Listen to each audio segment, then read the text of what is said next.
অহাকালি দিনৰ 11 বজাত অসমৰ নতুন মন্ত্ৰীসভাই শপত গ্ৰহণ কৰিব।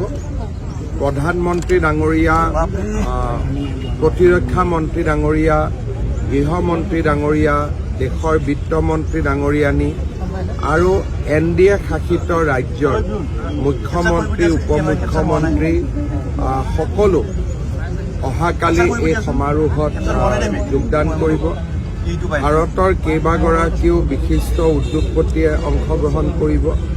বিদেশী ৰাষ্ট্ৰদূত কেইবাজনো আহিব আৰু আমাৰ অসমৰ বিভিন্ন জিলাৰ পৰা সত্ৰাধিকাৰ প্ৰভু ঈশ্বৰসকল আহিব।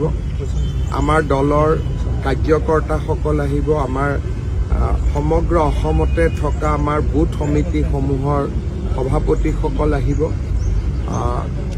এটা খুব গাম্ভীৰ্যপূৰ্ণ অনুষ্ঠান অহাকালি অনুষ্ঠিত হ'ব।